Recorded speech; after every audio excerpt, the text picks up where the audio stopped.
Good morning, everybody. My name is Vanessa Southern. I am the Senior Minister of First Unitarian Universalist Society of San Francisco. It's lovely to see you all here, and welcome to those of you who are joining us on Livestream, too. It's great to have you with us from wherever you're joining us.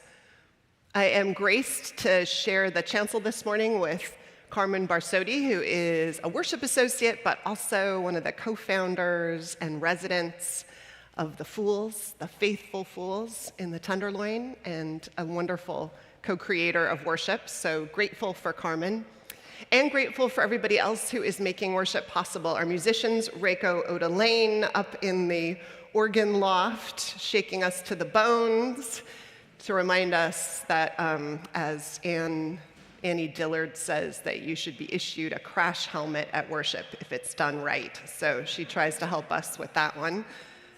And also to you, Christine Toulis, who's here with us again to grace us with her beautiful music from the harp and her voice, and transcend us from the mortal realm to the places just above. So thank you also to our AV team. We have Jonathan Silk away on vacation, much needed, but in his place, we have Stephen Kroger and Eric Wood, both in the back. We're so grateful for you both to be with us here this month, as they are during all our times of need, and we're in really good hands. So we're grateful for both of you, and to Shuli and to Eric, who are on our cameras. And we've got Gregory Stevens, who actually led one of the interfaith councils this week, light, but he is so those for them. Also to Linda Messner, who helped usher us in with her beautiful team of ushers, and to Matthias and Tony for making the building ready and beautiful to receive us, and to Amy Kelly, who brought summer into the building. And here we are in the bosom of summer, even though in San Francisco we put on our coats in the morning to enjoy it. But at least I hope starting to settle into the season and the change of pace that it invites, and the invitation for reflection and for some greater repose and some regrouping, and to renew some connections, either with ourselves or people in our lives. So in that spirit, in a Sunday that we're talking about boundaries, a very apt illustration of which is on your order of service cover this morning, boundaries that protect space but are permeable, sometimes negotiable, and always important to our greater wholeness. In the spirit of reflection, we gather in worship. So welcome.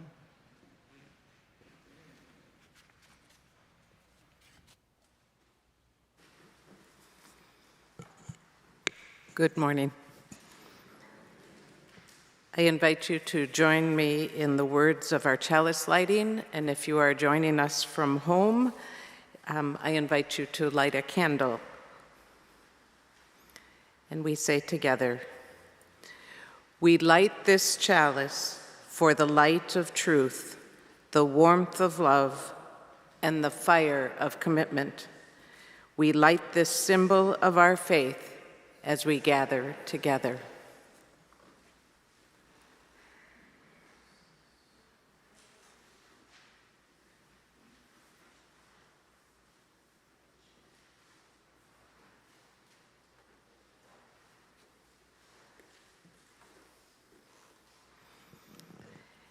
And I invite you to join us in singing hymn 126 with our wonderful Nancy Munn.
Those were beautiful words.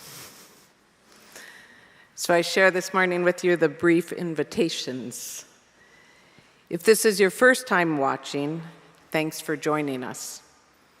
You can have emailed to you our newsletter and the link to the order of service and Sunday live stream every week if you fill out one of our connection forms. There are some in the pews in front of you, as well as on the welcome table outside the sanctuary, and available through a link on the order of service or video description of today's service. The order of service lists upcoming events and links to opportunities to connect.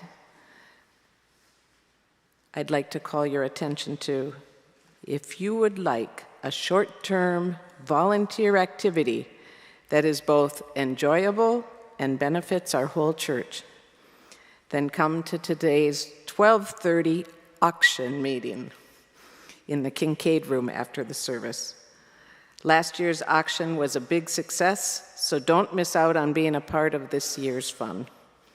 Light refreshments will be provided, and no experience is needed. In addition, you will find the web address for our new auction catalog in today's order of service. Now is the time to start making your donations, such as events, parties, goods, and services. The more, the merrier. Also, take notice in the order of service of an organization in the Greater Bay Area that might benefit from a grant to support their work. Look at the grant application process for our own historic Society for Community Works and forward it to them. And we as faithful fools are extremely grateful for their generosity to our work. Look at the opportunities to be a part of our women's rights group and its work, to volunteer for our food pantry, to join an online meditation practice, and during coffee hour, you might go into our Thomas Starr King or MLK room and enjoy the Art Committee's sponsored show of the work of Henry Sultan. I believe that this is all the announcements.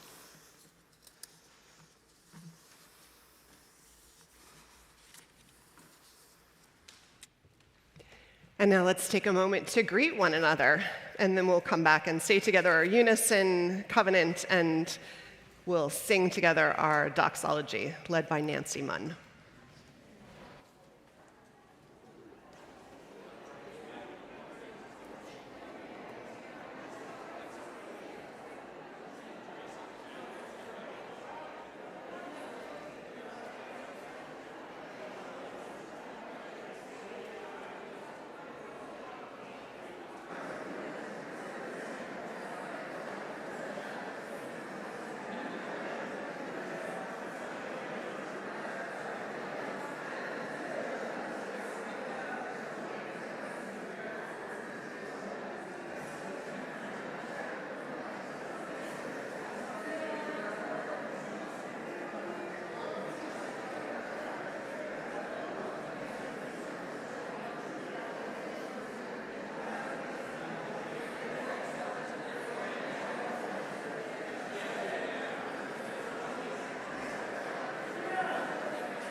exactly.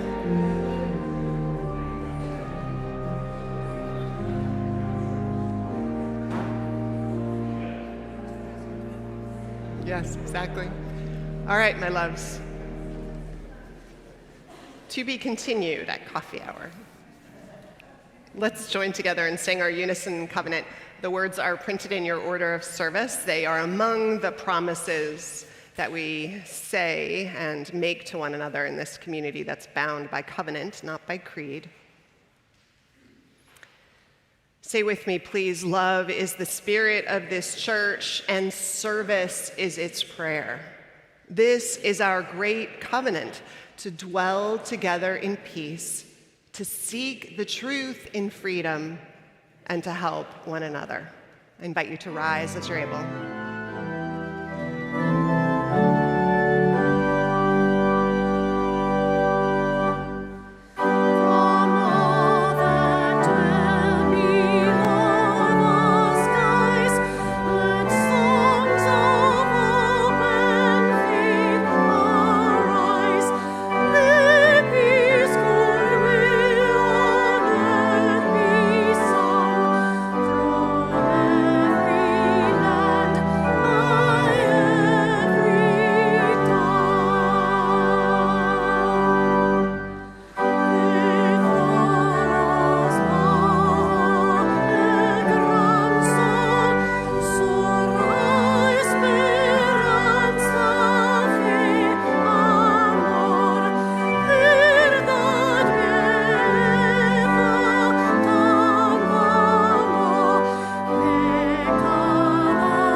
One of the first memories of creating a boundary is from when I was about 6 or 7 years old. I shared a bed with my older sister, and we would get in these arguments of who was taking up more of the bed than the other. So we decided to solve the dispute by getting some masking tape and putting a line down the middle of the bed. There, this is your side, and this is mine. I'm not sure who needed this clear boundary, but apparently it was necessary to have a little peace between us. I have a sense it was my older sister who was not happy about having to share a bed with her rambunctious, ever-moving younger sister, whose boundaries have always been a little bit permeable. I can't recall how well it worked for us, nor am I clear what necessitated it. Was I the one constantly invading my sister's side of the bed? Or were there times when I just wanted some space and she seemingly was too close for comfort? When we were sleeping, did we, when all defenses were down, move toward the warmth of security of the other until one got a little bit too close and the other suddenly felt crowded? Creating a boundary with masking tape as a little kid was seemingly a simple solution to one or the other of us needing some personal space. But as I think about and experience boundaries as a big kid, they are a bit more complicated and nuanced. Pretty much my whole life, except for 3 out of my nearly 62 years, I have lived with others. I come from a family of 6 children where we shared a bed and a bedroom. I have lived with all kinds of personalities and unique characters in my Franciscan communal life. And for more than 30 years, both in Nicaragua and here at the Faithful Fools in the Tenderloin, my home is also my workplace, more public than private. Where we had walls, both in Nicaragua and here at the Faithful Fools, with no ceilings, until 2 years ago when we did put ceilings on our bedrooms at the Fools Court. But in these boxes without lids, we could hear every voice and sound from the other side of the wall or on the street. At any moment of any day or night, the doorbell can ring, or someone can come waltzing up our colorfully painted stairs to the space where staff and volunteers often work and where the public gathers, and where Sam and I also live. There have been many discussions over our 25 years on what is private space and what is public space. How do we bring greater definition between the spaces? Who decides them? Do we put up a wall or a curtain or a large printed sign to help clarify lines between the public and the private space? And then there's the complexity of us Faithful Fools calling ourselves a community. And thus, if one identifies as part of the community, then the sense of what is private and public space can be even more confusing. For me, the setting of boundaries requires respectful relationship with others and with myself. It requires self-knowledge and an awareness of my own needs or even my current state of being at any given moment. It requires honesty as well as a clarity of my role or responsibility in relationship to someone, to a group, or to myself. Living with others and living where I and others work means I also need to hear and respect boundaries that others may need, even if they aren't what I alone need. I have come to recognize that some spoken or visible clarity is helpful and often appreciated. Whether it's familial, collegial, intimate, or a friend relationship, or a first encounter, as I cannot expect people to guess what my personal or our collective boundaries are at any given moment. Apparently, my personal boundaries are still more like masking tape, providing definition, yet movable. Or like at the Fool's Court, where instead of building a solid wall, a few years ago we installed beautifully painted, large glass windows on wheels that we can open and close as needed, that can turn a public space a bit more private at the end of the day, or where one of us just might need to artfully give ourselves a time out.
I was thinking this week about all of the images of God or the good, and we had a conversation about some of this at the gathering of the worship associates this week.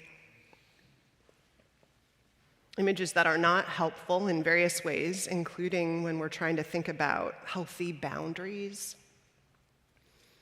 Boundaries and guiding examples to emulate a full life, the ability to love and stay connected and whole, that honor our body, our incarnate needs, in these temples of flesh and blood that we occupy. So in that spirit, I invite you into the meditation and time of prayer for this day.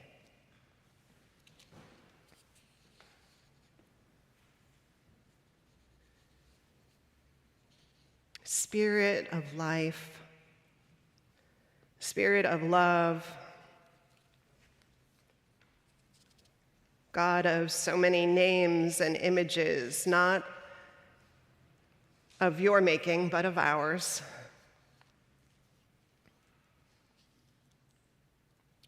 Help us to remake you in ways that support the remaking of ourselves.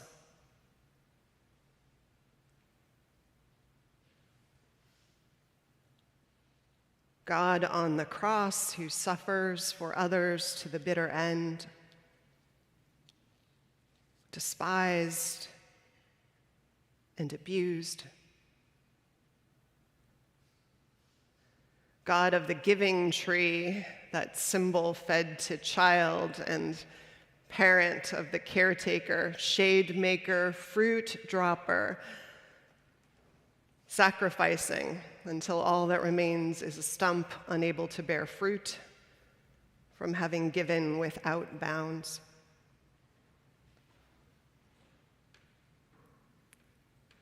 Help us, Spirit of life and love, to find and make the images, to ignite our imaginations and guide our feet in this life of love and of savoring and of service.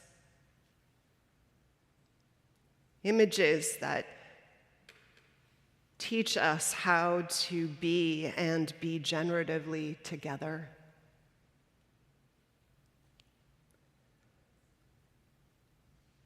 God of the seasons, perhaps, of spring green and summer abundance and generous harvest, who gives but also takes time to retreat for the quiet seasons of rest and preparation.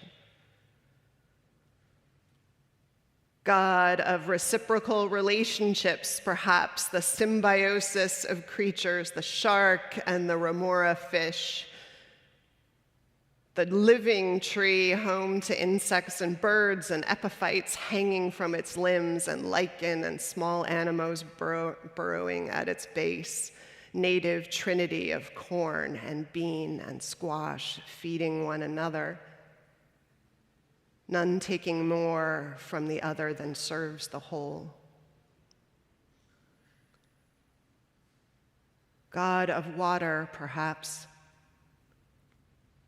water that turns to life and then back to air, to cloud, and back again to rain.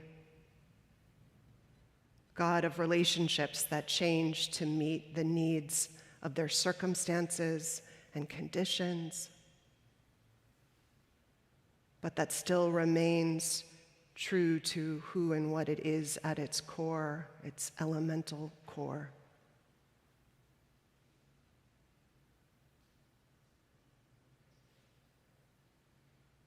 And God of humans,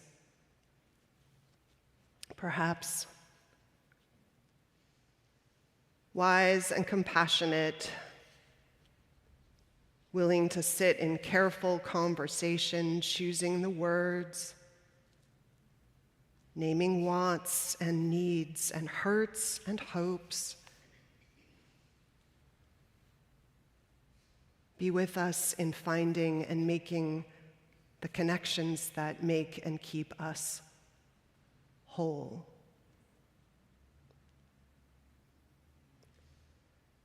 And may we find a way, by whatever image or inspiration that rings true for us, find a way that offers shade and fruit enough for us all.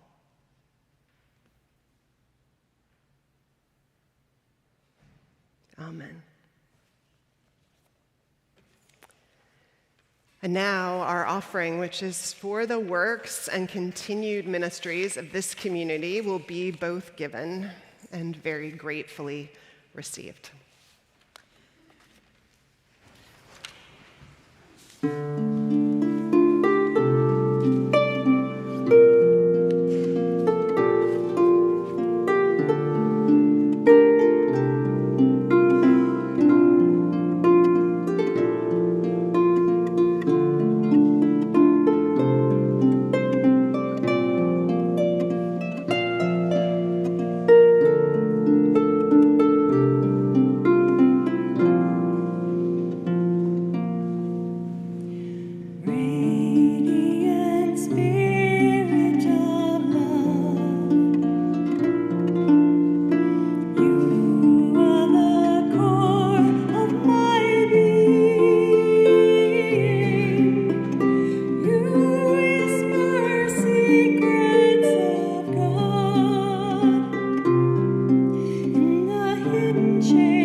I don't know if the rest of you can see sometimes when candles are being lit from here and people blow out the match or the candle catches fire with whatever hope or thought or person or moment or in the world's struggles that you're holding or the joy you're naming, I see when I'm sitting here this puff of smoke go up.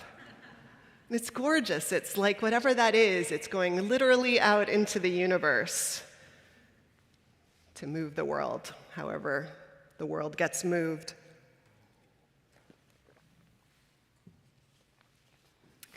There are a lot of life skills that you and I need to function and to be hale and hearty in this life. We need to know how to tie a shoe or cook a meal eventually, hopefully how to balance a checkbook. And then there's this whole category of life skills that nobody often explicitly takes the time to show us. And maybe we don't even know they exist until sometimes we just stumble into the need or stumble over the need. The latter category of skills is one that I will confess I am still working on. I think maybe it's a lifetime effort, and it's to find and maintain healthy boundaries. What are the boundaries that I'm talking about? Well, boundaries are those limits that protect and support our integrity, you might say. And by integrity, I don't necessarily mean our sense of right and wrong, although it can be related to that, actually. But what I mean is integrity in the other meaning of that word, as integrity in the way that the parts of something fit together so that it coheres as a whole, a secure whole. Integrity like how a boat has integrity when it doesn't leak, but holds its own in the water so it can move as it was intended to through the world. Boundary setting, being a skill, is one that we can practice and learn and get better at, hopefully, as we work on it. That's the good news.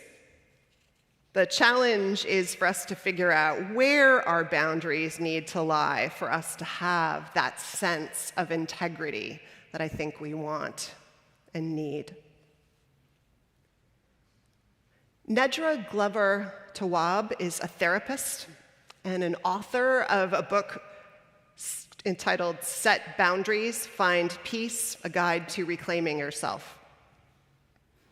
And she writes that she only found out about what boundaries were when she came to a therapist completely exhausted and deeply frustrated with some dynamics in her relationships with family and friends. Tawwab writes that she wasn't unusual, that in fact one of the ways that you and I often come to know that we have a boundary issue is when we feel or see one of the warning signs. When, for instance, we feel overwhelmed or like we don't have enough time for ourselves, or when we feel resentful, often at those who are asking for our help, or when we start to avoid people or fantasize about dropping everything and disappearing as if that were our only recourse to staying whole, or when we're scared and afraid. Those are all signs that something is working against your and my ability to ride the rivers and oceans and eddies of life without taking on too much water and able to make our way with integrity.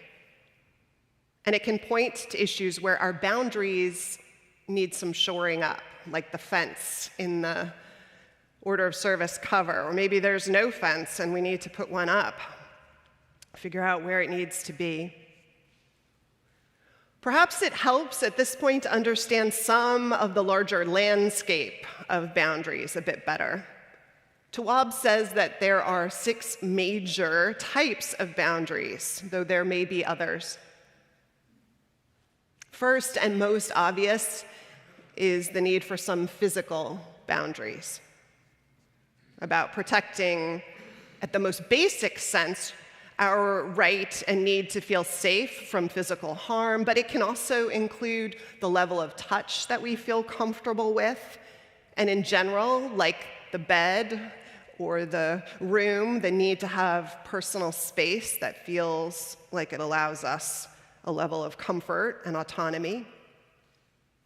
I think for most of us, that sense of personal space and the need for it and our differing amounts of need for it became increasingly clear, right? We started to hand out the red and yellow and green stickers, the sure hug me, ask first, and please stay your distance.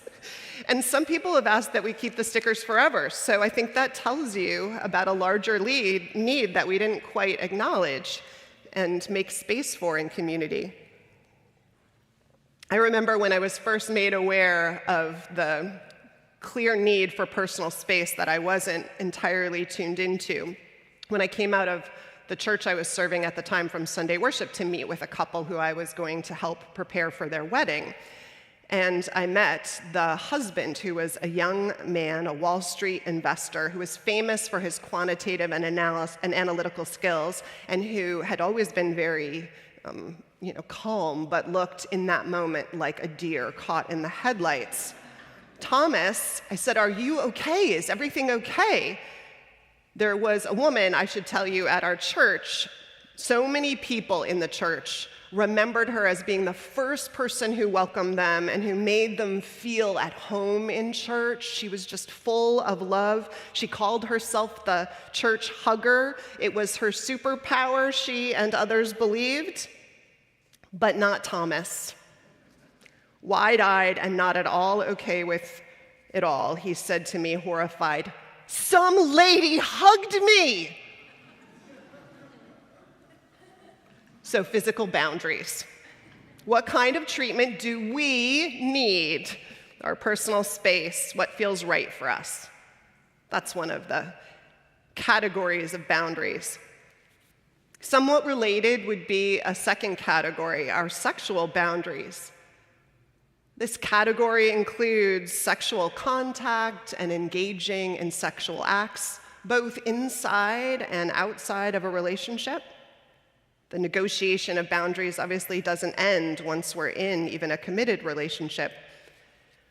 But it also means the sharing of sexual comments or sexual materials, written or visual.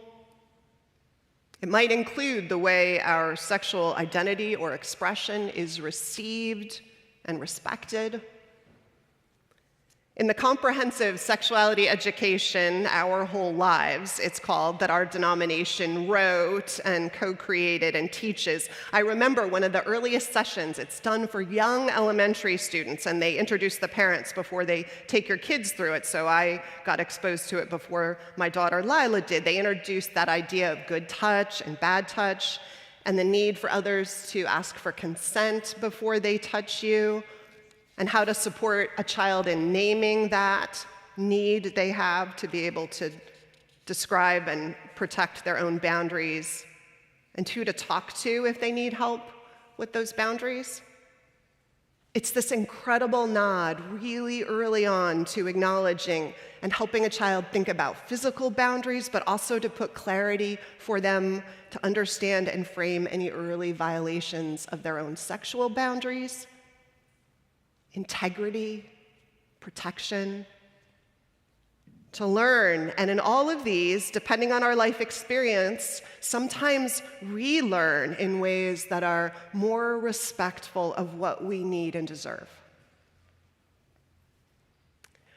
A third and obvious type of boundaries are emotional boundaries. This includes how we're treated, how we're spoken to, how our emotions are responded to, that they are respected and not brushed off, but also the boundary violation of another who overshares an experience or inappropriate information, ones we don't feel like we want to hear or can handle or would like to have to handle. For some of us, this boundary, this emotional boundary, not only means getting in touch with our own emotions and our emotional needs, but growing more and more sensitive to the ways in which maybe we've been taught to get over things, not be so touchy, Another place where there's this beautiful invitation to relearn a relationship with ourselves and what we need. There are also, interestingly enough, and this was an aha for me, intellectual boundaries, which means the right to have your own opinion and have it respected, to not, for instance, have to have debates about ideas, enter into yelling competitions or the dismissing of an idea. And this boundary also includes the idea that certain ideas or information are also not appropriate to share with people at different developmental stages, so that children, for instance, might know about human evil, but the depths and the specificity of that might be different at each age because of what they are intellectually and emotionally able to handle. And then there are these last two boundaries that Tawwab names: material boundaries and time boundaries. How our things are treated, including money, and whether that meets our sense of what's appropriate, and how we treat one another's time, not only our sense of what it means to be late, but maybe wasteful of another's time or our own time, but also things like what we ask people to do for free. Or, as Tawwab mentions, things like sending someone text messages that reach into their private time or evening, late at night. In all of this, I'm sure you're thinking that this sense of what we consider to be our boundary could differ among us, legitimately does differ among us. And herein lies this big piece of the work, another piece, because the work of boundaries is not only just figuring out what we want and need and feel is important to us to have safety and wholeness, but oftentimes negotiating where our boundaries are permeable or can flex to the extent we're willing to with those that we love and want to be connected to or are in relationship to find a place between us maybe that feels respectful and meets both of our needs or wants as much as is possible. Let me give an example that relates to the boundary of time. My father-in-law is Indian and lives in India. I don't know if you know this, but actually all of India is on one time zone. It literally is on one time zone. But it's also on one time zone that is jokingly called among Indians Indian Standard Time, which means that if you invite someone for dinner, they can come 45 minutes to an hour and a half at least after you invited them, and that's not considered rude by most people. In general, it's not considered rude. But my father-in-law has a slightly different notion of time, and rather than seethe about it when folks unknowingly violate his standard, he has learned to make it explicit. So, for instance, he loves to throw dinner parties, lavish, beautiful meals that people come to and are spoiled by. But I once overheard him calling someone to invite them for dinner, not a close friend or family member, because we all know Papa's standard time, but a less close associate, and maybe one he had previously had an experience with, I don't know. And I heard Papa on the phone with them. Drinks and snacks are served at 6:30. You can come when you like. But dinner is served at 8 o'clock. So come by 8. And if you're going to come a minute past 8 o'clock, please don't come. Okay? Okay. 7:58, the guests arrived. And no harsh words were exchanged. My father-in-law, in this manner, handled boundaries beautifully. First, he knows when he's resentful.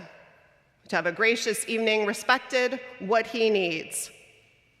Second, he doesn't make boundaries a guessing game, and thereby liable to be walked into, pushed, or completely overrun. He names them. Secondly, or thirdly, I should say, you should know that my father-in-law would enforce those boundaries.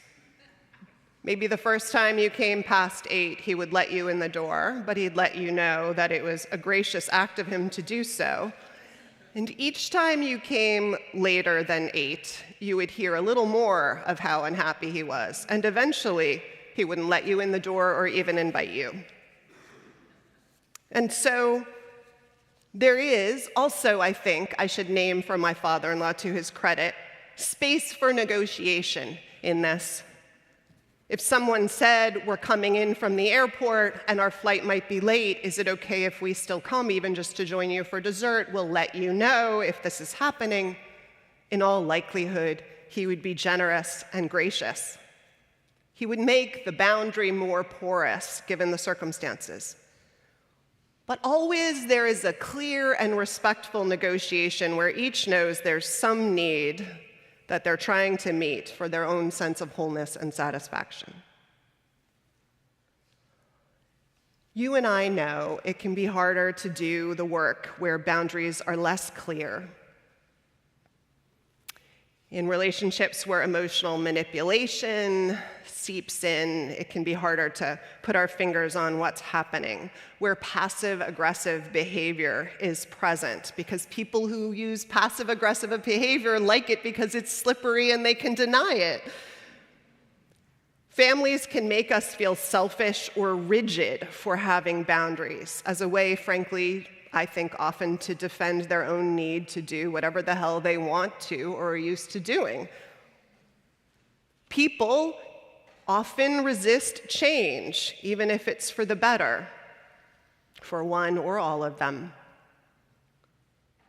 But also, some of us don't have a home we own or are in charge of and can control, or space that is ours to name and put fences around, or glass doors we can install and slide across a space that was public most of the day, but now private. And we don't all have a boss who's willing to negotiate with us, or the ability to quit. Life is complicated, but we can take the work one step, one piece of clarity at a time, and trust that we'll get somewhere worth going. So much of this work is about trial and error and conversation with ourselves and others. What will create just a little more joy, a little less resentment or exhaustion? What makes our boat a little steadier in the waters, easier to navigate in life to where we think we want to go? And so you and I do the work. We build the skill, like tying our shoes. We identify the warning signs where they show up. Oh, I'm feeling resentful or exhausted or want to run away. We clarify what boundary that feeling points to. We decide how to delineate it. What really do we want or need? And how would we name it, and with whom would we share it? We start the sometimes tiring and vigilant work of reinforcing the boundary if it gets tested, consciously or unconsciously gets tested. And maybe we do the work of renegotiating it between our different and shared needs, those that we are in the most sacred and beloved relationships to. Ultimately, too, I think it's fair to say that if the boundary is important, is central to our integrity, we also prepare ourselves for the hard choice that can be part of taking responsibility for that integrity. It would be great if it never got there. But some people eventually don't get to be on the party invitation list anymore, which is, putting lightly, the hardest part of this work in our lives. In my own case, it took my back against a wall of exhaustion to be willing to set boundaries in my life. I imagine that is more common than not. Setting boundaries felt vulnerable and scary to me. It felt entitled to insist on. I thought the world would think me less for asking for what I needed, for needing anything. I considered myself an incredible machine of productivity. And sometimes, and some people, do want us not to ask for what we need. I don't really know why. Maybe it's because we all want someone else in the world who will be like the giving tree, always yielding what they can until we are left a stump. But the truth is, you and I know that the world isn't served that way. We aren't personally, but the world isn't, and our relationships aren't. We're so much better when we're fed. And as Carmen wrote to me about this subject this week, I guess what I would say she wrote as I muse about boundaries in my own life is they aren't so much about separation or keeping people out as they are about staying in respectful relationship, myself and others. In that sense, my friends, healthy boundaries are about the way we are, separately and together, to find our way to being flourishing creatures, nestled in this web of rich and meaningful relationships that are part of that, sustained in our life, separately and together for the long haul. And only we can set the boundaries that make it that way for ourselves. When we do, increasingly, we, like the boat navigating the rivers and oceans of life, we can have integrity, which means we travel surer and further and more alive and happier and in a healthier flotilla as we go. So may the journey be joyful and the guests arrive by 8. So may it be. Let's sing together in this spirit of the ways we take one more incremental step in our lives as we build the life we dream of. Let's sing together hymn number 168, One More Step.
I invite you to remain standing, but put down your hymnals and personal space determining whether you keep your arms crossed or join hands with the people next to you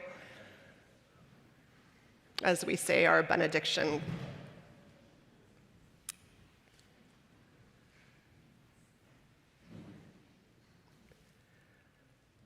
And now, in our comings and our goings, may the light of love shine upon us Out from within us, be gracious unto us and grant us peace. For this is the day we are given. Let us rejoice and be glad in it. Amen.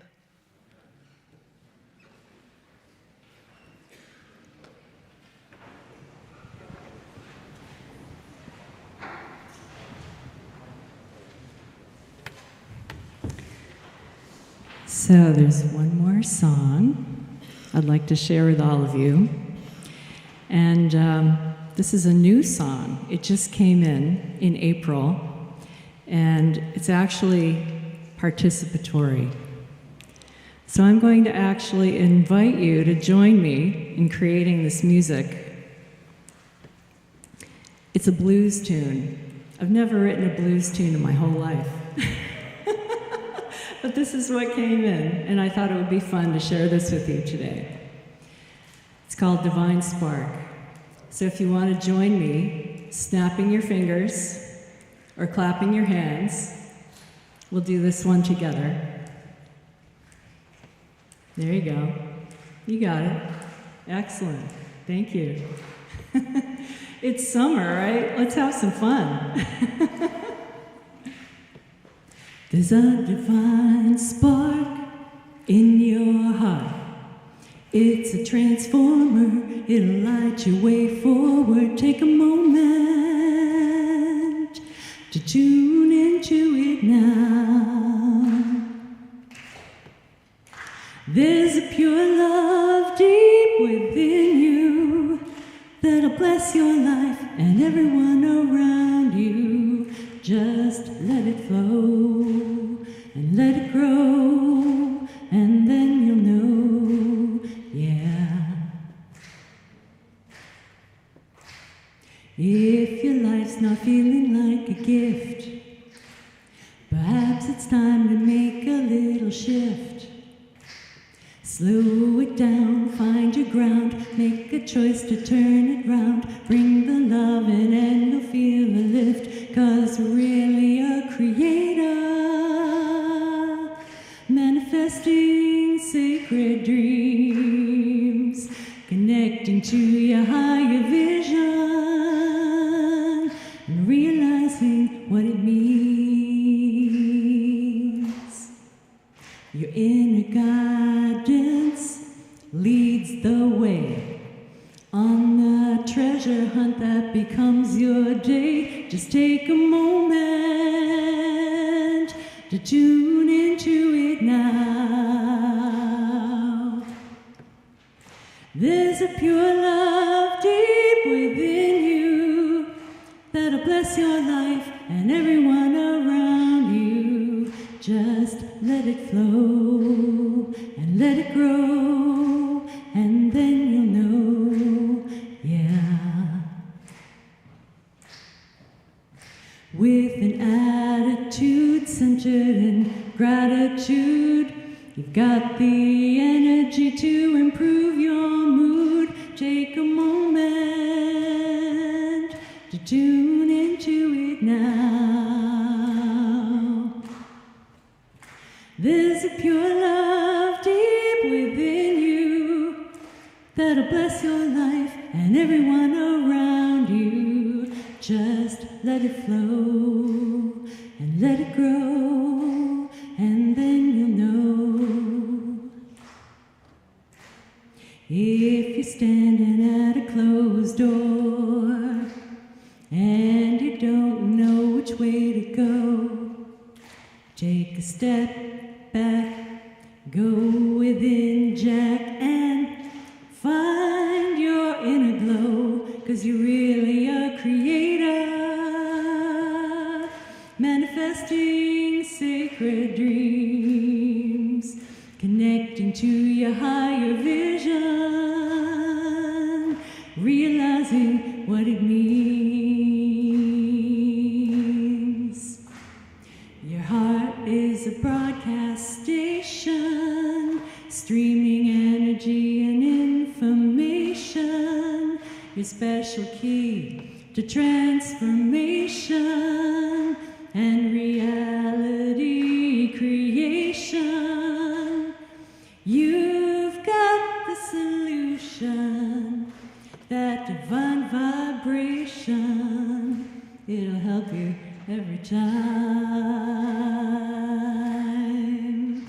there's a pure love deep within you that'll bless your life and everyone around you. Just let it flow and let it grow, and then you'll know. So just let it flow and let it grow, and then you'll know. 'Cause we're really all creators, manifesting sacred dreams, connecting to a higher visions, and realizing what it means, realizing what it means, realizing what it means. Yeah, yeah, yeah, yeah, yeah, yeah.